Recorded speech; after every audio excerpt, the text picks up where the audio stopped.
I'm standing here a bit disturbed because kwa Kiswahili nimesimama hapa nikiwa na masubuko kidogo, kwa sababu wakati tulipoenda kwa uchaguzi, tulienda kwa uchaguzi kama wa Kenya, tulipiga kula kama wa Kenya, na hakuna kula ambayo ilikuwa inaandikwa huyu ni Mjaluo amepiga kula, huyu ni Mkalenjin, ama huyu ni Mkikuyu, ama huyu ni Mkamba, na kula ikahesabiwa. Na baada ya kutangaza kula, hakuna kula ya Mjaluo ilitangazwa, ama ya Mkikuyu, ama ya kabila yoyote.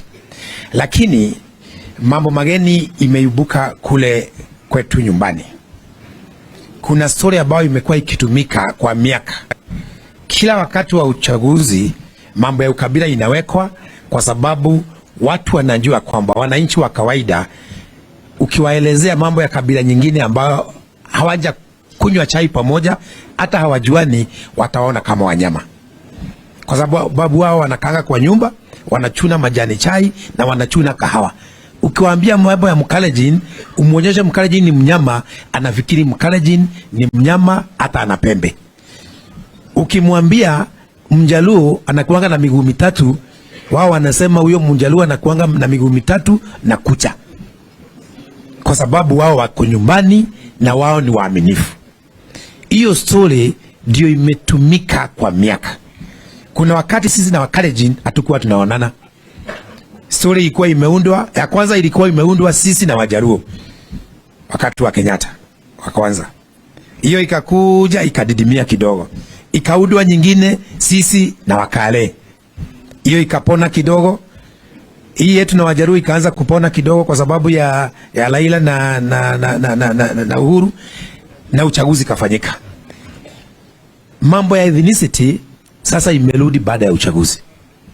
Huko nyumbani ukijulikana wewe unaunga Raila mkono, you are being profiled. Haiwezi endelea namna hiyo. Ile story ambayo imeletwa siku hizi, sisi tukiuliza mambo ya gharama ya maisha, wao naongea kuhusu Raila, na vile Raila ako Mjaluo. Sijui Raila kuwa Mjaluo na gharama ya maisha zinaingiliana aje, kwa sababu Raila basi ageuzwe, basi wampeleke mahali kwa hospitali, sijui ni India ama ni wapi, basi wamgeuze hiyo kabila yake, ama waseme basi Wajaluo wahamishwe Kenya kama Wajaluo sio watu. Iko shida kubwa, kwa sababu ile mikutano ambayo inafanywa ni ya kuongea, ni ya kuleta uhasama kati ya Wakikuyu na Wajaluo. Uhasama kati ya Wakalenjin na Wakikuyu sasa imeisha, kwa sababu walipiga kula pamoja. Na mimi ningependa kushukuru kabila hizi zingine zote. Huoni Mkalenjin ambaye anaingilia baba in a personal way. Huoni Mmasai ambaye anafanya hivyo.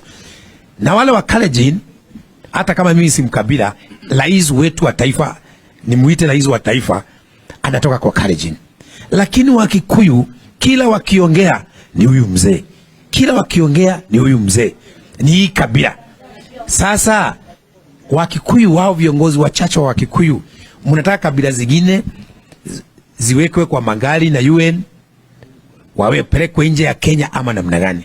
Hiyo kitu mimi nataka kuambia hata rais wa taifa, hiyo ni kitu ambacho anastahili kukomesha, kwa sababu huo uhasama wa kikabila utaleta vita na umwagikaji wa damu nchini Kenya. Sisi kama Wakikuyu, sisi huwa Wajaluo, sisi huwa Wakalenjin, Wakamba, Wataita, kabila yoyote, sisi hufanya biashara na Wajaluo, Wakale, Mijikenda, kila mtu.